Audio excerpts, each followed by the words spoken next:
लिबियाना को city of bridges भी कहते हैं। कितने ब्रिज हैं, 1 2 3 4। थोड़ा थोड़ा ना आपको इसकी ना जो फीलिंग है भाई वो वेनिस जैसी आएगी। अरे भाई ये गन देखो यार, ओ माय गॉड यार, ये बस टर्मिनल है भाई, क्या गंद है यार वाकई। बताओ खाने पीने का जो नॉर्मल एक बंदे का 1 महीने का जो खर्चा है ना वो है लगभग आप मान के चलो 200-250 यूरो के बीच में। हमारे इंडिया में ना जब ट्रेन लेके आती है उसमें सीधा सीधा मिनट लेके आते हैं, 2 मिनट 3 मिनट, लेकिन यहाँ आधा मिनट भी लिखा हुआ आ रहा है। ये देखो भाई 2.5 मिनट। नॉर्मली यहाँ जो काम करने वाला हर बंदा 1 साल में $32,000 कमाता है, ठीक है।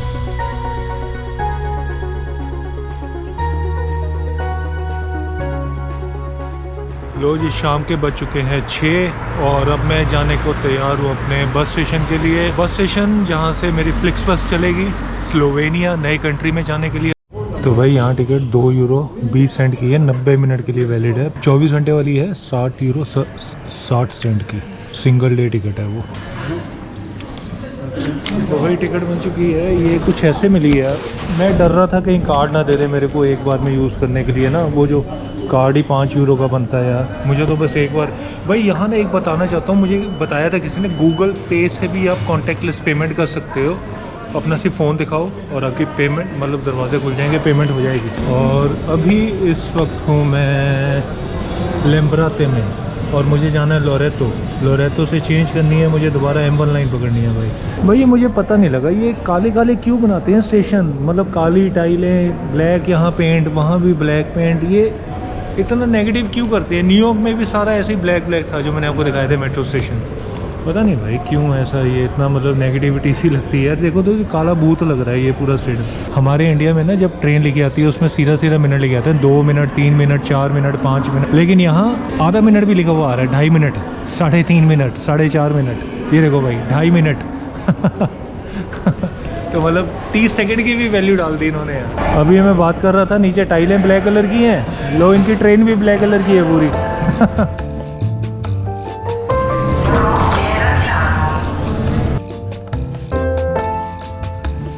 भाई मेट्रो स्टेशन पहुंच चुका हूं और ये यहाँ बस टर्मिनल का एग्जिट पॉइंट लिखा हुआ है और यहीं बस टर्मिनल होगा। अरे भाई ये गन देखो यार, ओ माय गॉड यार, ये बस टर्मिनल है भाई, क्या गंद है यार वाकई। बताओ यार सच में हमारा इंडिया सच में लगने लगा कि लाख गुना बेहतर है। तो भाई ये है बस टर्मिनल और ये लगा हुआ है प्लेटफॉर्म नंबर A है और इस तरह प्लेटफॉर्म नंबर B है। तो भाई 9:30 बज चुके हैं पूरे और भाई बुरा हाल हो चुका है ठंड के कारण। टेम्परेचर हो गया है 1 डिग्री और जहाँ मैं जा रहा हूँ लिबियाना वहाँ का टेम्परेचर दिखा रहा है -6 डिग्री। तो भाई बुरा हाल होने वाला है और सुबह 5 बजे उतरेगी बस। अभी आपको ना यहाँ की बसें दिखाता हूँ थोड़ी बहुत। ये है इटली की बस, इटालियन बसेस, ये बड़ी शानदार लग रही है। और ये तो फ्लिक्स बस खड़ी हुई है यहाँ, ये भी फ्लिक्स बस खड़ी है, हमारी भी यहीं कहीं लगेगी। और ये देखो इटालियन बसेस बड़ी खूबसूरत है यार। ये मतलब डबल डेकर है, मतलब ऊपर भी है सीटिंग, नीचे भी बैठने के लिए। फ्लिक्स बस की भी ऐसी है, ऊपर और नीचे दोनों तरफ सीटिंग है। तो भाई बस आ चुकी है, अपने पासपोर्ट चेक हो रहे हैं यहाँ, सबके पासपोर्ट चेक हो रहे हैं, उनकी आईडी चेक हो रही हैं, कार्ड वार्ड चेक हो रहे हैं।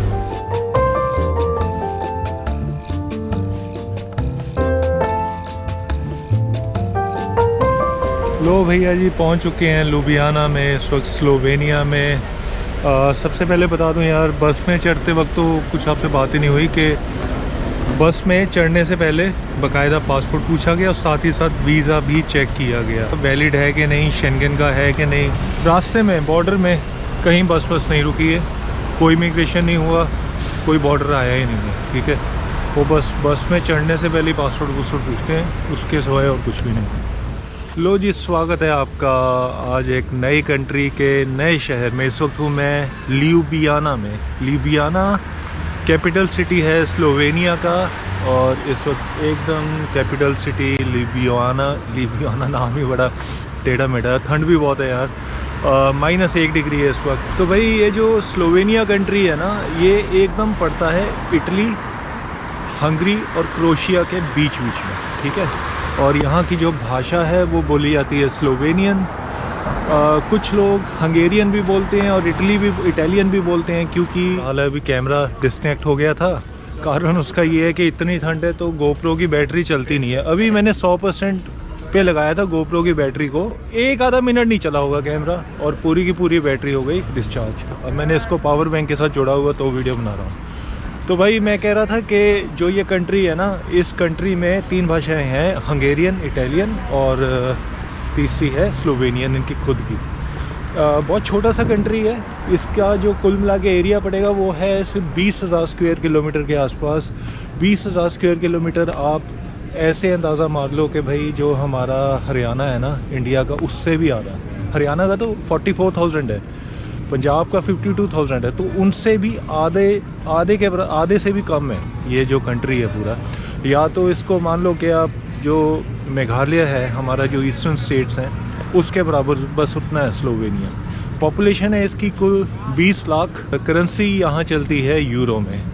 तो जो ल्यूबियाना, तो भाई ये जो ल्यूबियाना शहर है ना, ये स्लोवेनिया का सबसे बड़ा शहर है। माना जाता है इसकी जो पॉपुलेशन है वो है 2.25 लाख के आसपास। और रात को ये जो सिटी सेंटर है ना, मतलब सिटी सेंटर का कुछ हिस्सा ही है, बड़ा चमक धमक रहा होता है। और मैं रात को यहाँ आ चुका हूँ। ल्यूबियाना शहर है ना स्लोवेनिया का सबसे बड़ा शहर, ठीक है, और इसका एरिया 120 स्क्वायर किलोमीटर के आसपास। दिल्ली के हिसाब से लगा लो, दिल्ली है 1400-1500 स्क्वायर किलोमीटर। स्लोवेनिया का जो दूसरे नंबर का सबसे बड़ा शहर है वो है मारीबोर करके, और वो सबसे बड़ा ग्रेप वाइन भी प्रोड्यूसर है यूरोप का। और मारीबोर का जो एरिया बढ़ता है वो है सिर्फ 40 स्क्वायर किलोमीटर। भाई मैं आपको इसलिए बता रहा हूँ एरिया दिखाने के लिए कि कितने छोटे छोटे देश हैं और उनके जो शहर कितने छोटे छोटे बने हुए हैं। स्लोवेनिया अगर ओवरऑल देखा जाए इकोनॉमिकली, ये नहीं कि बहुत गरीब कंट्री है भाई। गरीब, आज जब मैं गरीब बोलता हूँ ना शेंगन में बैठ के, तो गरीब का मतलब इस ऐसा नहीं होता कि भाई अफ्रीका के बराबर कोई कंट्री। गरीब इन द सेंस जो बाकी शेंगन के मुकाबले जो कंट्रीज़ हैं ना, जैसे फ्रांस हो गया, जर्मनी हो गया, डेनमार्क हो गया, स्वीडन हो गया, उनके मुकाबले ये शेंगन गरीब है अमीर है। ये गरीब अमीर का कॉन्टेक्स्ट उस मुकाबले में होता है। ऐसा नहीं है कि अगर स्लोवेनिया को गरीब बोल दिया तो भाई नहीं ये अफ्रीका के बराबर हो गया, ऐसा नहीं भाई। ये गरीब होके भी अमीर, दुनिया का अमीर देश है ये। यहाँ की जो GDP कैपिटा पर इनकम है ना, $32,000 एक साल की, ठीक है। तो $32,000 अगर देखा जाए तो ठीक ठाक ही है शेंगन के मुकाबले, क्योंकि स्पेन की थी $34,000 प्रति साल का। मतलब यहाँ साल में हर बंदा कम से कम $34,000 कमाता ही कमाता है। स्लोवेनिया में हर साल यहाँ रहने वाला नॉर्मल से नॉर्मल बंदा, वो अगर आप काम करोगे ऑब्वियसली तो $32,000 आप कमाओगे, ठीक है। अब अगर देखा जाए तो फ्रांस के मुकाबले थोड़ी कम है। फ्रांस की है GDP पर कैपिटा यहाँ 45,000 स्क्वायर किलोमीटर के आसपास। इटली की थोड़ी ज़्यादा है, इटली की है 38,000 square kilometre, $38,000।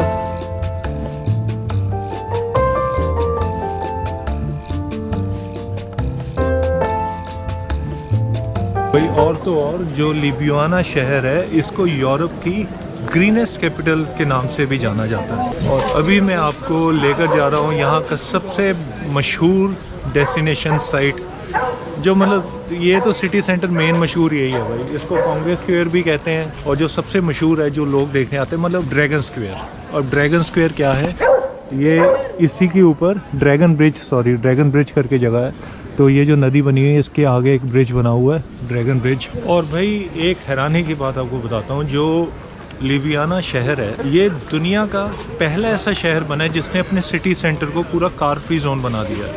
Car free zone का मतलब क्या है? कार फ्री जोन का मतलब ये है कि जो भी इनका सिटी सेंटर का एरिया है, यहाँ कोई गाड़ी अलाउड ही नहीं है। तो यहाँ की गवर्नमेंट ने क्या किया, यहाँ का जो नेटवर्क है सड़कों का और साइकिल पे चलने वालों को और पैदल चलने वालों को, उस नेटवर्क को एकदम इन्होंने बढ़ा दिया। जगह जगह साइकिल सकती हैं ऐसी, आप साइकिल उठाओ, साइकिल पे घूम सकते हो, गाड़ी वाड़ी नहीं आप चला सकते, गाड़ी खैर चला के सकते, अलाउड ही नहीं है यहाँ।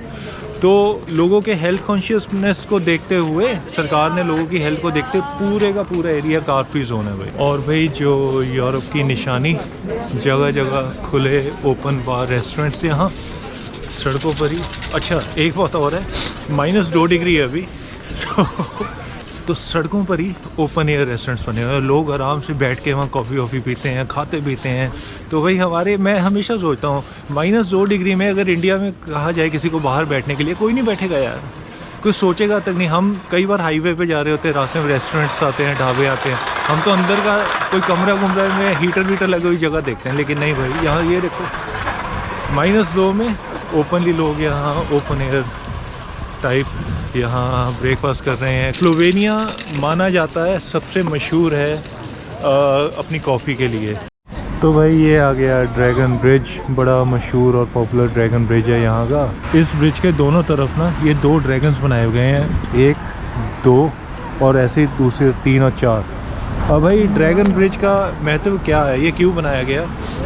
कहते हैं कि जिसने ल्यूबियाना शहर बनाया ना उसका नाम था बंदे का जैसन। और यहाँ कई साल पहले, मतलब पता नहीं कितने साल पुरानी बात होगी ये, यहाँ कैसल में एक ड्रैगन रहता था। तो जैसन ने ड्रैगन को मार के कैसल को ड्रैगन से मुक्ति दिलवाई थी उसने। तो इसलिए उस आधार पर उसकी याद में ड्रैगन ब्रिज बना दिया गया। ल्यूबियाना को सिटी ऑफ ब्रिजेस भी कहते हैं। कितने ब्रिज हैं? 1, 2, 3, 4। थोड़ा थोड़ा ना आपको इसकी ना जो फीलिंग है भाई वो वेनिस जैसी आएगी। वेनिस में भी ऐसी है ना कि नीचे नदी बह रही है, शहर में ऊपर ब्रिजेस हैं, और वेनिस यहाँ से बड़ा नज़दीक भी है, ऐसे 3 घंटे का रास्ता है इटली वेनिस में। देखो भाई इसके अंदर भी वही एक्टिविटीज़ हैं, बोटिंग होती है।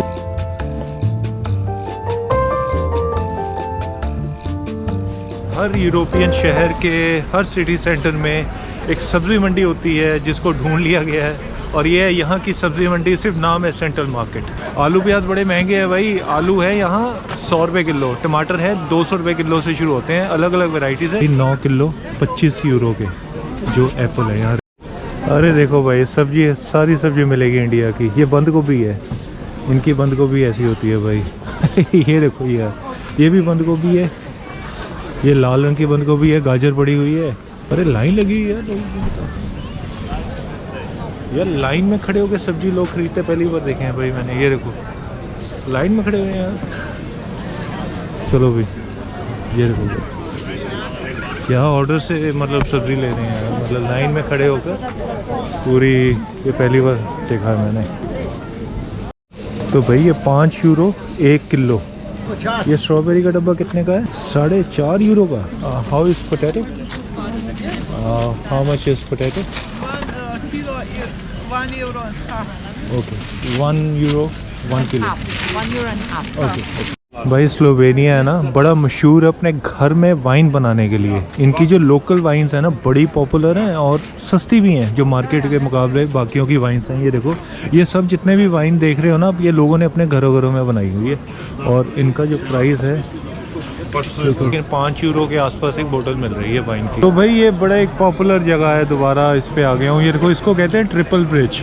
और ट्रिपल ब्रिज पता क्यों कहते हैं? एक ही जगह 3 ब्रिज बने हुए हैं, एक वो, दूसरा ये, तीसरा वो, और तीनों एक ही जगह जा रहे हैं, मतलब कोई ज़्यादा इतना अंतर नहीं है। ये जो ट्रिपल ब्रिज है इसको बनाया गया था 1900s में यहाँ के आर्किटेक्ट के द्वारा।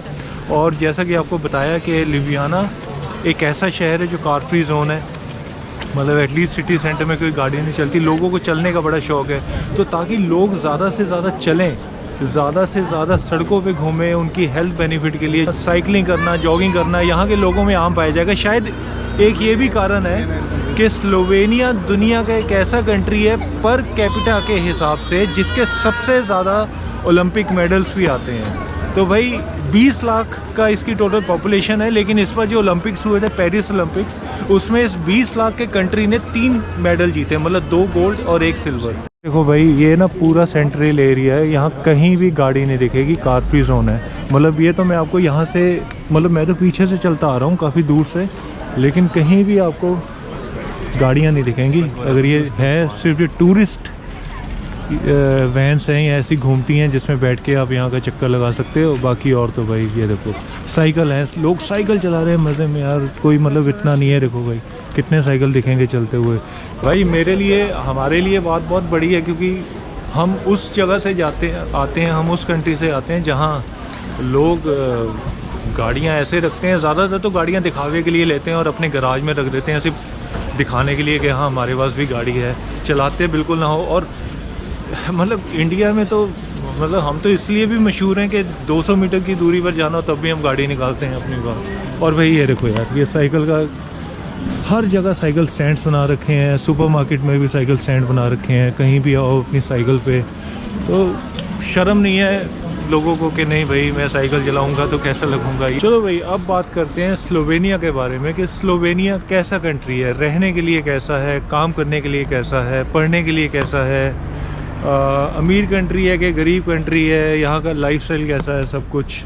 तो सबसे पहले नॉर्मल एक बात करते हैं यहाँ की जीडीपी पर कैपिटा इनकम की, मतलब यहाँ रहने वाला हर बंदा एक साल में कितना कमाता है। तो स्लोवेनिया की जो जीडीपी पर कैपिटा है ना वो है लगभग $32,000 एक साल का। तो मतलब नॉर्मली यहाँ जो काम करने वाला हर बंदा एक साल में $32,000 कमाता है, ठीक है। बाकी देशों के मुकाबले में अब आप इसको अगर अंदाज़ा लगाओगे, जैसे अगर स्पेन का देखोगे तो स्पेन की है लगभग मेरे ख्याल से $34,000 है, ठीक है। इटली की है $38,000, फ्रांस की है $45,000। तो मतलब उस हिसाब से आप अंदाज़ा लगा लो कि कैसा कंट्री है। अब इसको कहाँ रखोगे। तो चलो काम पे आते हैं, जो एक नॉर्मल कितनी सैलरी मिलती है। आप कहीं भी काम करोगे तो मिनिमम जो आपको वेज मिलेगा यहाँ महीने का, जो सरकार ने सेट किया हुआ है, वो है लगभग 1250 रुपये के 50 यूरो के आसपास, 1250 यूरो प्रति महीना, ठीक है। ये आपको मिनिमम वेज मिलेगा। तो भाई दूसरा है यहाँ काम ढूंढना आसान है कि नहीं। जो सुनने में आया कि यहाँ काम ढूंढना बहुत मतलब इजीली आपको काम मिल जाता है, तरह तरह के काम मिल जाएंगे। जो मोस्ट कॉमन काम है यहाँ, आपको रेस्टोरेंट्स बहुत हैं, किसी भी रेस्टोरेंट में आपको कोई भी जॉब आसानी से छोटी मोटी मिल सकती है, जिससे कि आप मतलब 1250 कमाने के तो आप हकदार होगे। हाँ, अब दूसरी बात आती है कि सबसे ज़्यादा कमाता कौन है यहाँ। भाई हमेशा की तरह, हर कंट्री की तरह, जो यहाँ भी जितनी मैंने बातें की हैं, लोगों से रिसर्च की है, तो सबसे ज़्यादा कमाने वाले लोग यहाँ भी टैक्सी ड्राइवर्स हैं। मतलब जो ड्राइवर्स हैं, टैक्सी भी हो गया, और जो ट्रक चलाते हैं ट्रक ड्राइवर्स भी। जो यहाँ ट्रक ड्राइवर की एक नॉर्मल इनकम है ना महीने की, ट्रक ड्राइवर को मिलता है लगभग 1800 से 2000 यूरो के बीच में, ठीक है। अब 1800-2000 यूरो और जो 1250 यूरो मैंने बताया, ये सब टैक्स वैक्स काट के है। जब भी आप कोई अगर ड्राइवर का काम कर रहे हो, कोई ट्रक चला रहे हो, जो तो आप किसी कंपनी के लिए काम कर रहे होगे, ठीक है ना। तो उसमें क्या है कि आपको एकोमोडेशन भी इंक्लूडेड होती है आपकी जॉब में। यहाँ जितनी भी जॉब्स हैं ना, अगर आप किसी कंपनी के लिए काम कर रहे हो, एकोमोडेशन उसमें इंक्लूड ही होगी। तो ये बात करते हैं कि भाई यहाँ आने के तरीके कौन कौन से हैं, सबसे बेहतरीन आसान कौन कौन से तरीक़ों से आप यहाँ आ सकते हो। भाई मैं बहुत से इंडियन से मिला हूँ यहाँ पिछले कुछ दिनों से, काफ़ी इंडियंस मिले यहाँ, बहुत सारा अलग अलग हॉस्टल्स में जहाँ भी रुक रहा हूँ वहाँ इंडियंस बैठे हुए हैं। तो भाई सबसे जो आम तरीका है यहाँ आने का, ऑब्वियसली स्टडी है। लोग क्या करते हैं कि स्टडी वीज़ा पे आते हैं, स्टडी वीज़ा पे एजेंट को यहाँ इंडिया में वो दे देते हैं, मेरे ख्याल से 2.5-3 लाख रुपए में आपका स्टडी वीज़ा लग जाता है। उसके बाद जो आपकी साल की फ़ीस है, ठीक है, वो मेरे ख्याल से साल की फ़ीस भी आपकी यहाँ 3-4 लाख रुपए के आसपास आती है, ठीक है। दूसरा है, कई लोग मैंने देखे वर्क परमिट पे आते हुए। वर्क परमिट पे लोगों ने 3-3 लाख रुपए एजेंट को तो वहाँ दिया, और उस 3 लाख रुपए में आपको एक कंपनी का वर्क परमिट मिल जाता है। यहाँ के उसी कंपनी के साथ आपको काम करना पड़ता है। खाने पीने का जो नॉर्मल एक बंदे का 1 महीने का जो खर्चा है ना, वो है लगभग आप मान के चलो 200-250 यूरो के बीच में, ठीक है। क्योंकि आप अपना बाहर सुपरमार्केट से लाओगे, अपना घर पे बनाओगे, किचन विचन आपको मिली होगी, आपको 300 यूरो के आसपास, 250-300 यूरो के पास एक आपको बेड स्पेस ईजीली मिल जाएगा यहाँ रहने के लिए स्लोवेनिया में। भाई अब कई लोग क्या करते हैं कि स्टडी वीज़ा पे आए, लेकिन आके यहाँ स्टडी वीज़ा को कन्वर्ट कर लिया वर्क वीज़ा में, जो कि यहाँ फिर मैं बता रहा हूँ, कई लोगों से बात की, उन्होंने कहा कि आसानी से हो जाता है। लेकिन उसमें दिक्कत ये है कि जो अपनी फ़ीस ही होती है ना साल की, वो आपकी फ़ीस ख़त्म है, ठीक है। कई देशों के मुकाबले मैं फिर भी कहता हूँ स्लोवेनिया बहुत बेहतर है, ठीक है। अब लोग क्या करते हैं, जैसे ट्रक की बात कर रहा हूँ, कई ट्रक ड्राइवर से बात हुई है, तो भाई आपको ना जैसे असाइनमेंट दी जाती है, 5-5 दिन आपको ट्रक में ही रहना पड़ेगा। अब यहाँ से स्लोवेनिया से जाते हुए ट्रक जाते हैं बेल्जियम तक जाते हैं, फ्रांस जर्मनी तो बड़ी आम बात है, बेल्जियम तक भी आपको जाना पड़ता है। मैं ये कहूँगा बल्कि स्लोवेनिया जैसा जो देश है, क्योंकि बहुत कम पॉपुलेटेड है और काम मिलना मुझे लगता है इस देश में फिर भी आसान ही होगा बाकियों के मुकाबले, क्योंकि बाकी देश तो ऐसे हैं, फ्रांस जर्मनी हो गया, बड़े बड़े देश, इनमें अगर सैलरी अच्छी मिलती है ना, तो इनमें लोग भी बहुत है काम करने वाले, तो कंपटीशन भी उतना ही है।